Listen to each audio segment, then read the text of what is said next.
What is going on, guys? It is me, AG, and today we are about to embark on a 2-day road trip south of Manila, going through Taal and finally ending up in Tagaytay the next day. But for today, we are gonna go to Lipa and Taal Batangas in the Batangas region.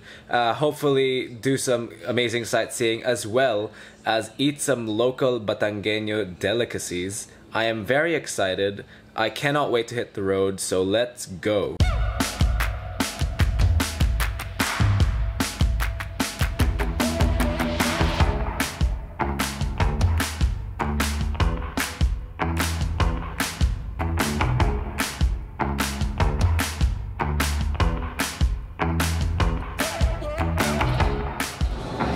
So guys, welcome to Liam's Lomi house here in Lipa City. It is a Saturday morning and this place is surprisingly packed and big and clean. I guess it must be a local institution around here. And well, basically, like the name suggests, we are here for their Lomi. I am excited. Guys, you may have also noticed I got a new fanny pack from Herschel. Sponsor me. But yeah, this whole trip I've been asking Eliana to bring all the camera accessories and stuff in her little bag, so she's very happy about this purchase. There's this random lady giving out buko makapuno outside. Correction, it's special pakumbo, not makapuno. I have no idea what this tastes like, but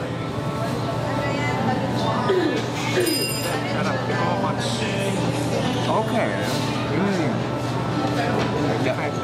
It's like a toasted coconutty coffee with some peanuts in it.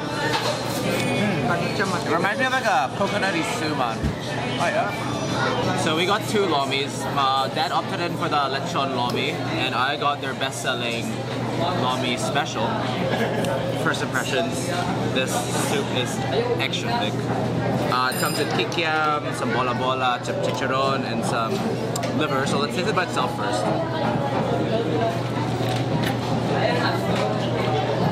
Oh yeah, that warms me up. But this, you know what this needs? This needs some toyo mansi seasoning.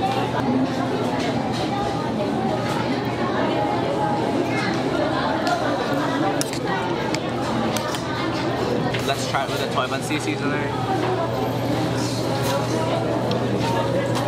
Much better. That's exactly what it needed. Some kikiam.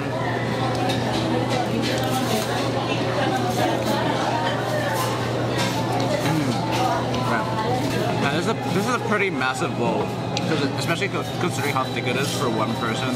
This is pretty worth it. Man, this lomi is good.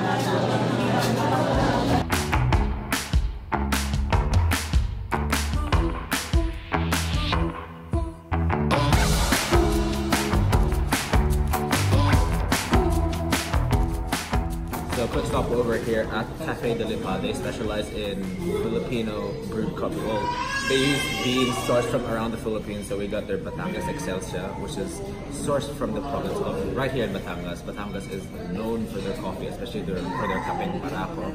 And we got their Benguet Arabica with beans sourced from the Benguet province up north in the Philippines.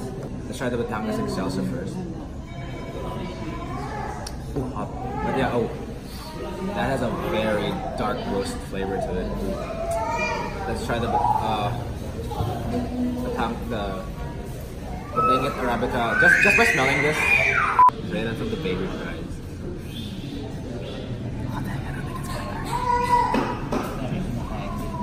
Just by smelling this, I could already tell this is a bit of a lighter roast, probably a lighter body than the Batangas. Yeah, it's much lighter. Oh, yeah, if you like light coffees, get the Benguet coffee. Benguet Arabica. Yes. Of course, Eliana gets the matcha green tea latte, you basic. Doesn't even get the Filipino coffee. I was just gonna get green tea because I shouldn't be having dairy. But then I ended up getting the matcha latte, so I guess. Okay, that was a good start me up, so on to the next place. Next up is Fernando Air Base. Yep, you heard that right. It's not a coincidence that we share the same last name as the base, because this was actually named after our great-grandfather, Lieutenant Colonel Basilio Fernando. He was the first sworn Philippine Army Air Corps commander when it got drafted into the USA Forces in the Far East in 1941. Tragically, he died in an airplane training accident in the US. He was considered being one of the pioneers of Philippine aviation, and the base was later renamed in his honor. It was an awesome thing to experience as a family, but for now, see you later, great-granddad. We're headed to Taal Heritage Town.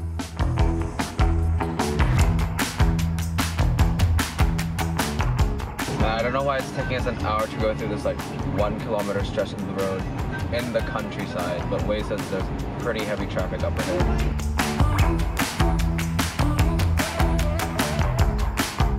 Apparently a truck tipped over blocking the road, but they've since cleared it, so I guess that's why there was a massive traffic jam, as well as that all that construction blocking like half the road. That was a bit of a recipe for disaster, but we're finally free, pressing onwards.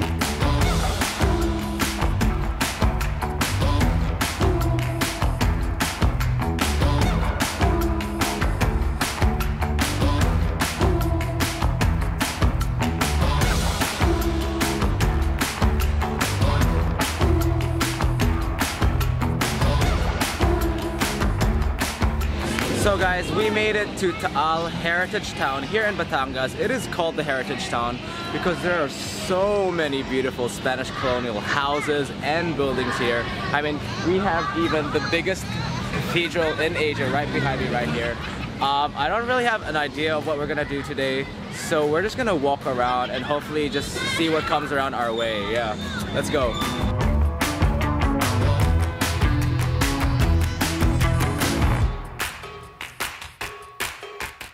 So guys, I don't want to talk that loud, but we're here at the Basilica of St. Martin de Tours here in Taal. It is beautiful here. The roof is gorgeously painted, and the retablo in front is so beautiful. This church was established back in 1575, and it's actually the largest church or cathedral in the whole of Asia. So this is like one of the main landmarks here in Taal. It is really beautiful.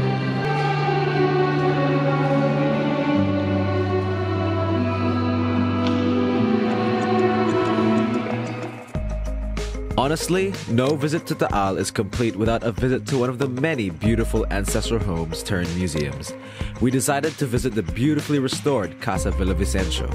Sometimes being the site of meetings for Katipunan revolutionaries such as Andres Bonifacio, this house is very historically significant and has definitely stood the test of time.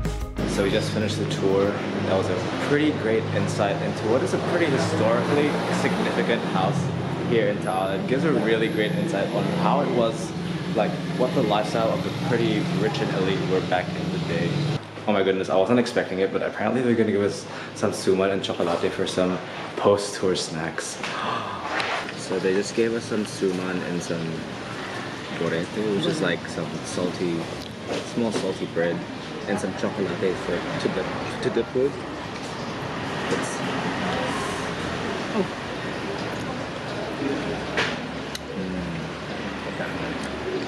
Very nice.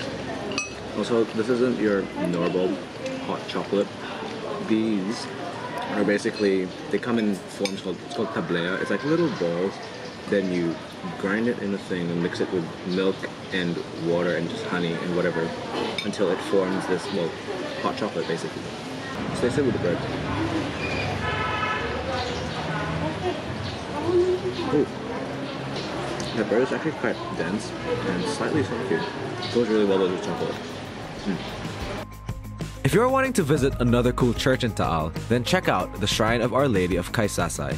It may not be as grand as the Taal Basilica, but it is beautiful nonetheless, and also boasts a miraculous well just nearby, if you know where to find it. So just a little bit up the San Lorenzo Ruiz steps behind the Shrine of Our Lady of Caysasay is this really unmarked path into what is known as apparently the sacred wells of Santa Lucia. I don't know why they are sacred. I'll probably just put it here somewhere. It was kind of funny because I asked the guy where it was, and he told us it was down this really narrow alley. and it led to an unmarked dirt path. I honestly swear it was gonna be a holdup of some kind. But yeah, it led us to this really, this sunken facade of what used to be a church. Apparently back in the day, the church was destroyed by an earthquake, which sunk, obviously, and in its place, water sprung up, forming the well what is now today. That is why, I think that's why it's sacred. Apparently, I don't know.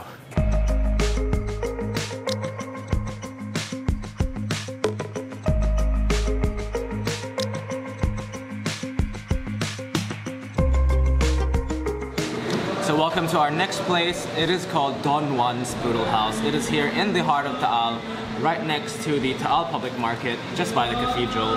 As their name suggests, they specialize in traditional Filipino Kamayan boodle fights. We are here to try out their Taal specialties boodle, which includes the likes of adobo sa dilaw, tapang Taal, and we also ordered some longganisang Taal. So I'm excited, let's get to eating.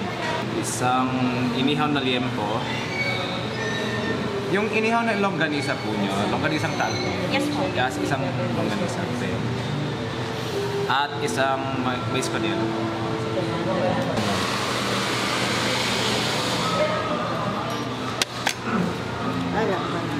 Okay, we didn't go all out with the boodle, so we got a little boodleito, but we got a good variety of food, a good variety of Taal specialties.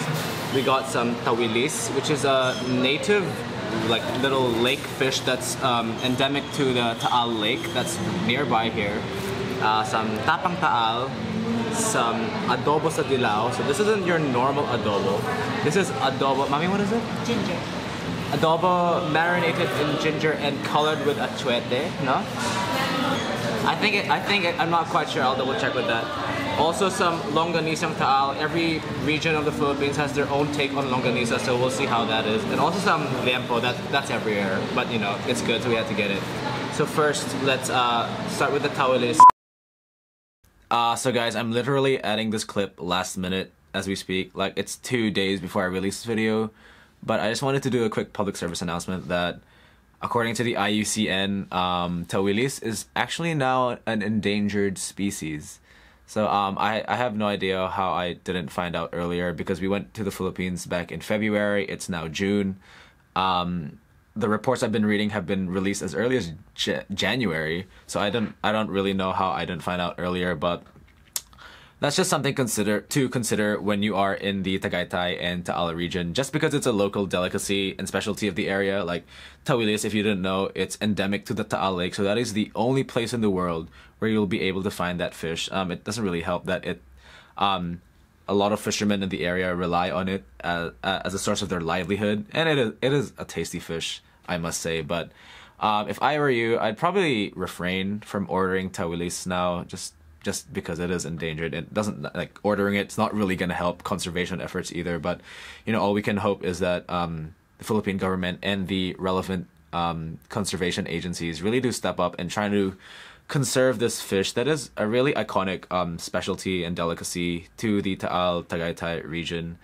But yeah, sorry to be the bearer of bad news, but yeah, continuing on to the video. You gotta have it with some vinegar, as well as a salted egg and tomato.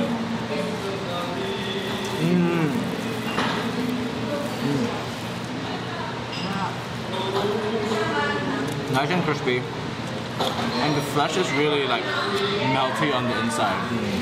Salted egg and tawilis. Classic.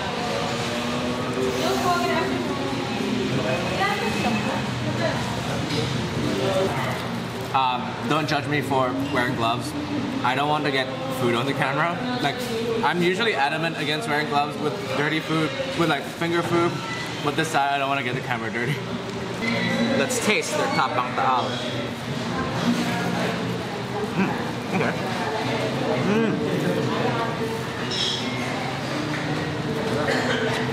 It's quite tender and fatty. It's still kind of sweet, like your normal tapa, but there's some flavor. There's other flavor I can't quite identify that like makes it different from the normal tapa. It's quite good. Another adobo sa dilaw in an unusually beautiful yellow hue here. Ooh, that's quite nice.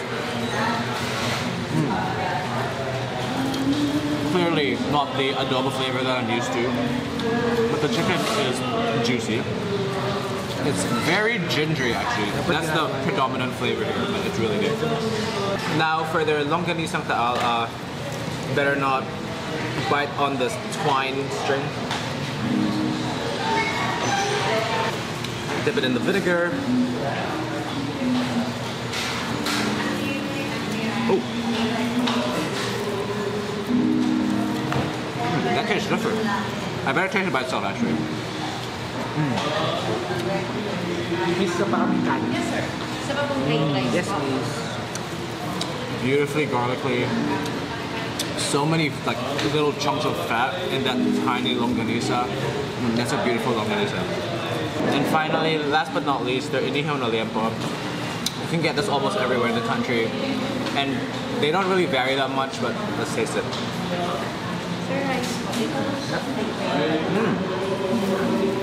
You know, it's your typical charcoaly, very fatty and tender inihaw, but typical here is really good.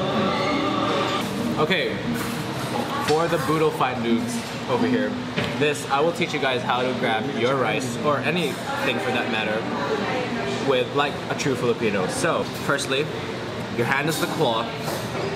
You go down and clasp your rice, for example.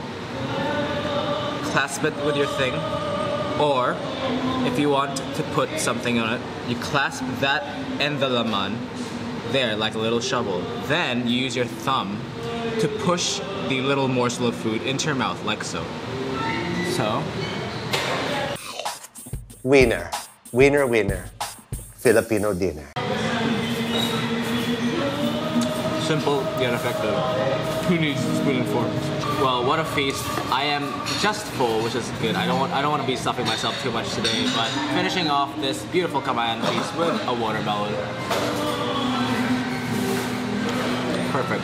As we can observe over here, Aliana has gotten yet another mais con hielo. It cools me down.